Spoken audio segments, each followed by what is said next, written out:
ABC Actu. ABC Actu, c'est l'essentiel de l'information.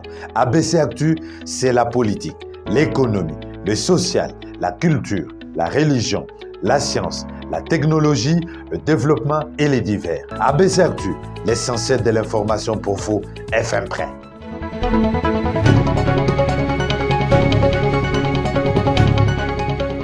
Jeudi 10 novembre 2022, l'actualité de la RDC sur cette direct, c'est avec ABC Actu. Il n'existe pas d'embargo sur les armes pour la RDC. Ce sont les mots de Michel Xavier Biang, chef de la délégation du Conseil de sécurité des Nations Unies, reçu par Bahati Lukwebo. Des détails à suivre dans cette session d'information. Moïse Katumbi Tchapoué, président du parti Ensemble pour la République, dote la population de Béni d'un bloc opératoire ultra moderne. Vous suivrez aussi au cours de cette session d'information.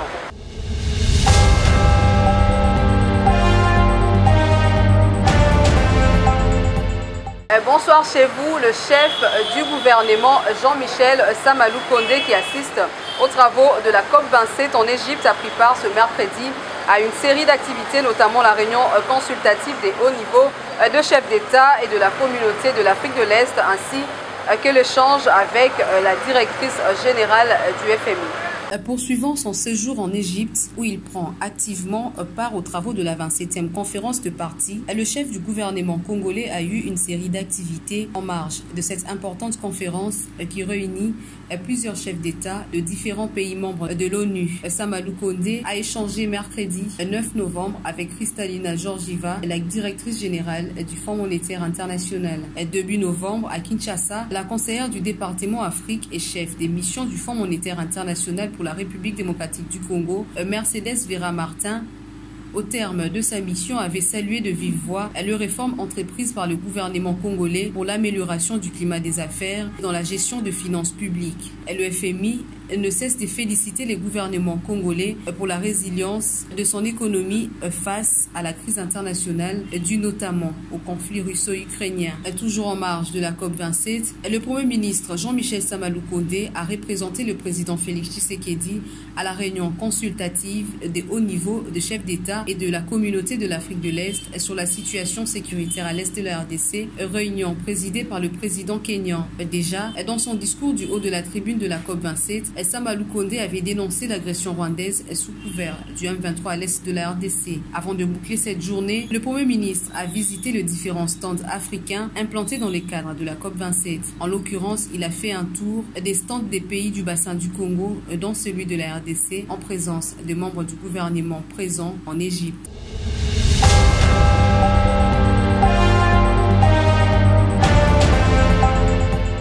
Achat d'armes par la RDC pour combattre les groupes armés dans l'est du pays. Il n'existe pas d'embargo sur les armes pour le pays de Félix Tshisekedi. Une confirmation faite par Michel Xavier Biang, chef de la délégation du Conseil de sécurité des Nations Unies, lors de son échange avec Bahati Lukwebo, speaker de la Chambre haute du Parlement. Cet embargo concerne exclusivement les groupes armés. En ce qui concerne le gouvernement de la RDC, il n'est pas concerné par l'embargo sur les armes, et juste assorti d'une obligation de notification qui d'ailleurs ne concerne pas le gouvernement mais concerne les partenaires avec lesquels la RDC peut travailler. Donc nous avons eu un échange très productif, très constructif avec le président. L'objectif de notre mission est clair. Nous sommes sur le terrain pour avoir toutes les informations relatives à l'interdiction qui frappe les groupes armés concernant les armes, concernant les munitions, concernant le recrutement des combattants. Nous sommes là pour prendre toutes les informations concernant les questions d'abus sexuels, et nous allons rencontrer l'ensemble des partenaires. Ce qui est important pour nous, c'est d'avoir des informations actualisées et les mettre à la disposition du Conseil de sécurité et tous les autres agences compétentes des Nations Unies pour que, en temps voulu, n'est-ce pas, que les décisions puissent être prises de façon éclairée en connaissant exactement ce qui se passe sur le terrain.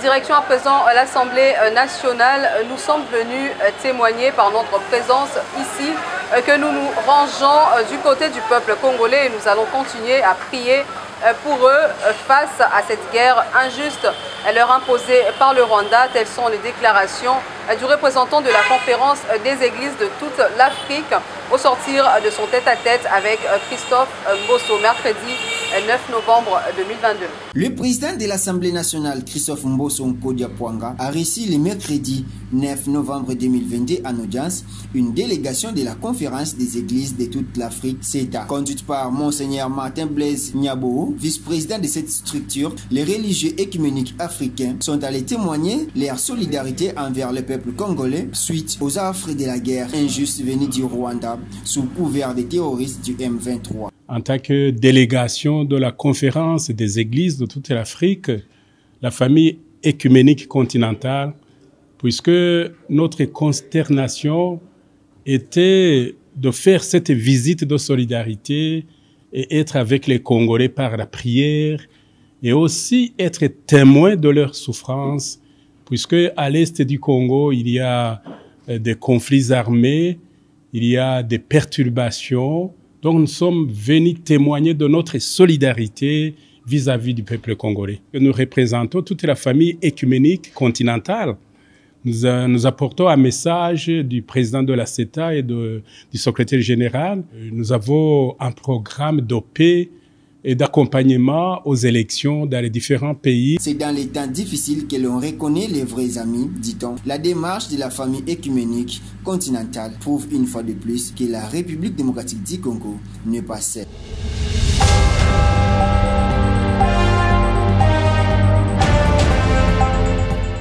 Audition de Jacques Loutaladio, directeur général de l'INERA, à l'Assemblée nationale par la Commission environnement, tourisme, ressources naturelles et développement durable ce mercredi 9 novembre sur les fonctionnements de ces services. Regardez. Jacques Loutaladio, directeur général de l'INERA, a été auditionné ce mercredi 9 novembre 2022 par la Commission environnement, tourisme, ressources naturelles et développement durable de l'Assemblée nationale.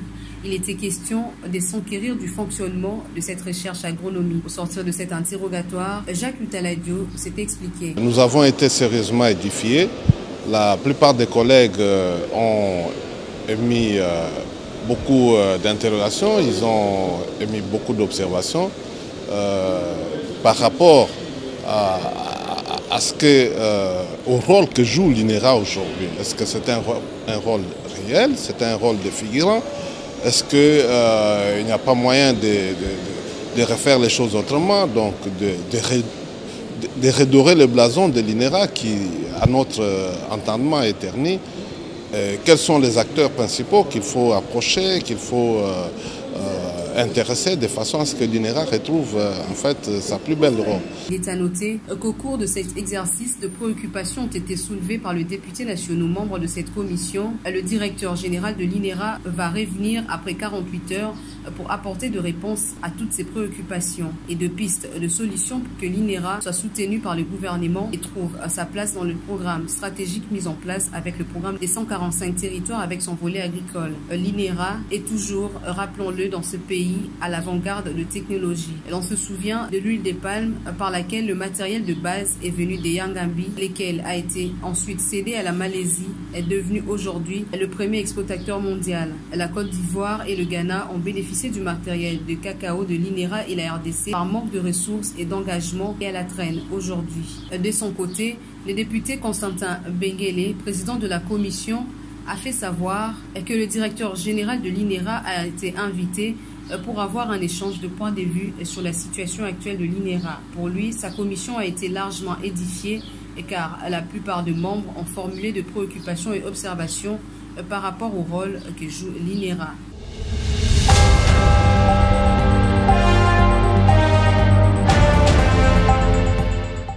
Situation sécuritaire dans l'est de la RDC. Dans un message vidéo, La députée Jeannette Kabila, qui séjourne en Afrique du Sud, accuse le Rwanda de mauvaise foi par son soutien au M23, car le FDLR ont tué plus de Congolais que des Rwandais en opérant en RDC et sans avoir en aucun cas opéré au Rwanda, a-t-elle souligné. Je vous propose donc de l'écouter. Nous sommes condamnés à vivre ensemble, honorable président. Comme je viens de le dire, nous soutenons les efforts de la paix, mais peut-être j'ai une proposition et peut-être nous devons noter ça aussi. Vu que les FDLR, ce sont des Rwandais, peut-être les Rwandais devaient faire un effort pour dialoguer avec eux, parce que ce sont des Rwandais, ce ne sont pas des Congolais. Ils sont en République démocratique du Congo, mais ce sont des citoyens rwandais. Je vous ai expliqué, j'ai expliqué à cette auguste plénière, mais ils n'ont jamais délogé pendant 5 ans ces groupes de FDLR. Jusqu'à aujourd'hui, ils sont là-bas. Si eux, ils n'étaient pas en mesure de faire ça pendant 5 ans, qu'ils ont occupé notre territoire, honorable président, pourquoi nous parlons de cette histoire jusqu'à aujourd'hui? Excusez-moi, je vais dire, c'est de la mauvaise foi. Parce que l'FDLR a tué beaucoup de Congolais plus que les Rwandais. L'FDLR opère dans notre territoire.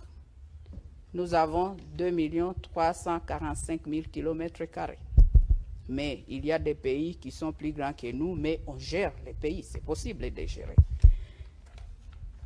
Honorable président, c'est ça le problème d'aujourd'hui. Le Rwanda a toujours dit que non, il y a des tentatives d'attaquer le pays, mais je ne sais pas s'il y a un seul jour, que l'honorable peut nous dire, et je ne crois pas que je demande une réponse, qui peut nous dire qu'il y a eu l'FDLR qui est entré dans leur territoire.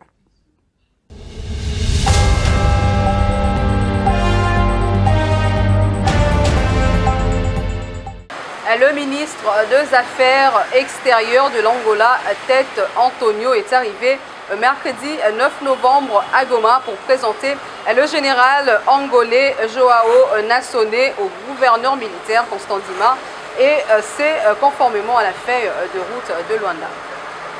Conformément à la feuille de route de Luanda en Angola, le ministre angolais des Affaires extérieures est arrivé à Goma ce 9 novembre 2022. Il vient présenter le général Joao Nassonnet pour le compte du mécanisme ad hoc de vérification des accusations de violation des parties en pleine tension entre la RDC et le Rwanda. Antonio Tete réitère l'appui de son pays à la RDC. Je suis venu à Goma avec un seul but, c'est de présenter le général Joao Nassonnet qui va s'occuper du mécanisme ad hoc de vérification décidé à Luanda pendant les sommets des chefs d'État. Et comme vous le savez, la feuille de route de Luanda prévoit, parmi les actions prévues dans la feuille de route, il y a le mécanisme de vérification ad hoc des accusations de violation de l'une ou autre partie, pour que nous soyons tous éclaircis plus tôt de ce qui se sera passé. Donc, le général Nassonnet est là, il n'est pas là venu pour inventer la roue, parce qu'en fait, nous avons déjà un mécanisme de Grand Lac ici, mais c'est pour compléter plutôt le travail qui est en train d'être fait ici. À son arrivée, le ministre angolais chargé des Affaires extérieures a été accueilli à l'aéroport international de Goma par le vice-gouverneur de la province, le général-major Jean-Romuald Ekoukali Popo, et le conseil de sécurité. Il a par la suite rencontré le comité provincial de sécurité au gouvernorat avant de se rendre à la CIRGL.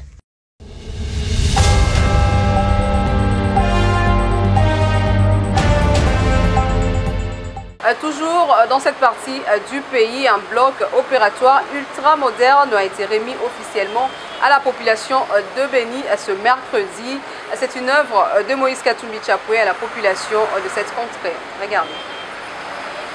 Il y aurait-il eu temps plus propice que maintenant, alors que la rage du vent de l'insécurité balaye impitoyablement l'Est de la RDC, pour qu'un citoyen, un patriote passionné, exprime à travers un geste concret sa solidarité envers les peuples meurtris de cette partie du pays. Sur le sol martyr et fertile de Béni, le président Moïse Katumbi vient de faire pousser un bloc opératoire ultramoderne dans l'enceinte même de l'hôpital général de Béni. Une promesse qu'il fit ici en silence et dont la réalisation crève aujourd'hui les yeux au grand jour. Une infrastructure qui arrive à point nommé, dans un coin où les urgences médicales et chirurgicales sont légion au quotidien. Un bloc opératoire à la pointe, composé de 2 salles à cep, d'un vestiaire pour le personnel soignant, des installations sanitaires, d'une salle de réveil, une infirmerie, une salle d'accueil, un parking, un dépôt, une unité de production d'oxygène. Tout ceci muni d'équipements de dernière génération en termes de blocs opératoires, tous importés d'Afrique du Sud. Ecomed Medical, structure internationale spécialisée en la matière, basée au pays de Mandela, s'est chargée de l'installation de ces précieux équipements. Ils se sont également chargés de la formation des médecins et stagiaires locaux, congolais, à l'usage de ces appareils de pointe. Ils sont également venus de Butembo. Tellement émis par ce matériel et beaucoup plus encore par la formation.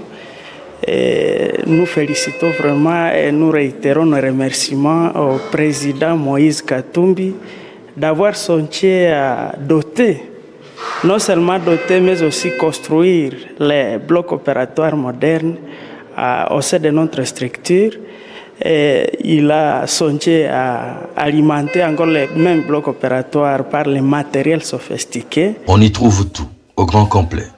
Des appareils d'anesthésie, des multiples moniteurs, des respirateurs, des bistouris électriques, entre autres électrocardiogrammes, des glucomètres, des lits de réanimation, des lampes d'examen, des escabeaux, des lampes cialytiques, nébulisateurs, stérilisateurs, échographie et bien d'autres atouts qui en font un bloc opératoire exceptionnel et moderne.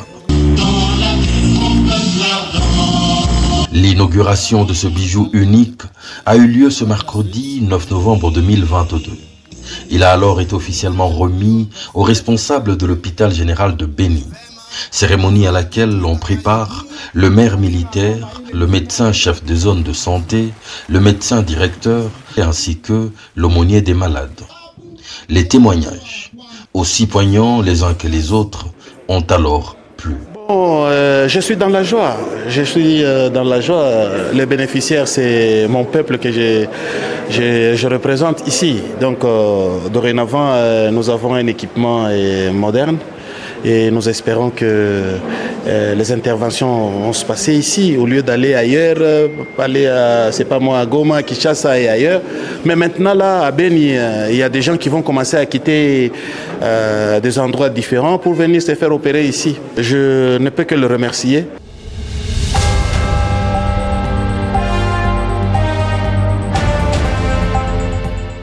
Dans la province du Congo central à présent, le go du lancement de la conférence budgétaire exercice 2023 a été donné par le gouverneur Guy Bandou le 8 novembre dernier. Cette conférence a pour but de doter la province de Mbuluzi-Kimbangu d'un instrument de mise en œuvre des politiques afin d'atteindre les objectifs en termes de croissance et de stabilité. Organisé par le ministère provincial du budget et des finances sous le haut patronage du gouverneur du Congo central, plusieurs invités des marques parmi lesquels les autorités politico-administratives, militaires et policières de la province ont rehaussé de leur présence cette cérémonie solennelle du lancement de la conférence budgétaire pour l'exercice 2023. Pour Babivango Kisongo, ministre provincial du budget et des finances, la réponse sur le pourquoi de l'organisation de cette conférence réside dans le fait que cet exercice permet de renforcer le caractère éminemment participatif du processus budgétaire et de la crédibilité du dit processus en favorisant une forte implication des principaux acteurs, notamment les ministères sectoriels des services d'assiette et d'autres entités gouvernementales.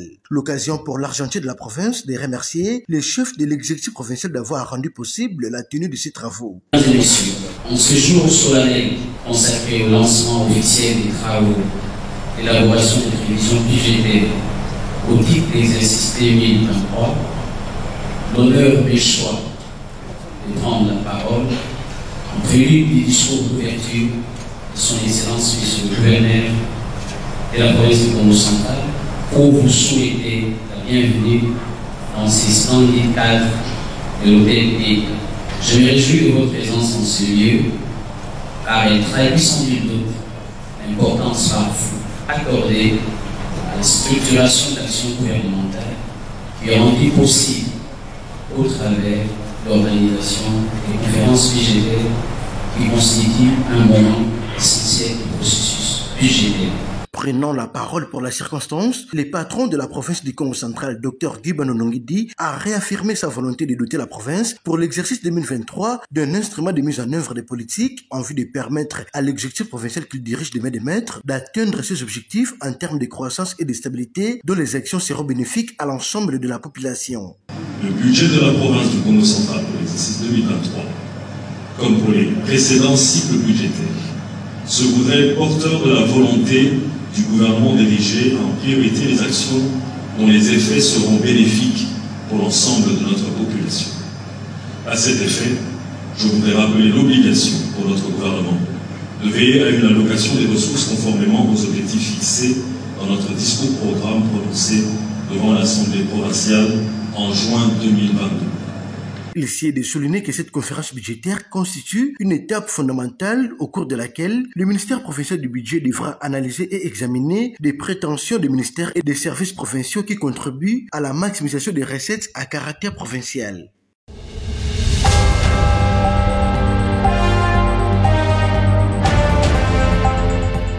Revenons à Kinshasa, inauguration d'une bibliothèque carcérale des enfants en conflit avec la loi à la prison centrale de Makala à l'occasion de la journée internationale de l'écrivain africain célébrée le 7 novembre de chaque année, une initiative de l'Association de jeunes écrivains du Congo. Regardez. Offrir une bibliothèque aux enfants détenus à la prison centrale de Makala et les initier à l'apprentissage de l'art, voici les deux grandes actions et priorités de l'Association des jeunes écrivains du Congo. Pour une personne privée de liberté, la lecture s'avère être son seul moyen légal d'évasion. C'est dans cette optique que l'AGECO a inauguré lundi dernier une bibliothèque carcérale pour enfants à la prison centrale de Makala en présence de plusieurs officiels dont la vice-ministre de la Justice qui a procédé à l'ouverture de cette œuvre. Dans son mot de circonstance, la présidente de cette association, Selena Ngoy, initiatrice du projet, a dévoilé l'objectif de cette maison de savoir qui, pour elle, s'inscrit dans les buts non seulement de s'aimer, mais aussi de raviver la flamme de lecture dans le chef de l'enfant en détention, et ce, pour faciliter sa prochaine réintégration dans la vie sociétale. Ces cadres offrent également aux enfants détenus des disciplines artistiques pour apprendre la peinture, le dessin, la musique et tant d'autres. Il faut souligner que l'Association de jeunes écrivains du Congo a choisi la date du 7 novembre qui rappelle la célébration de l'écrivain africain sur le plan international. Elle lance un appel à dons de livres comptant sur la bonne foi de tous pour la réussite de ce projet.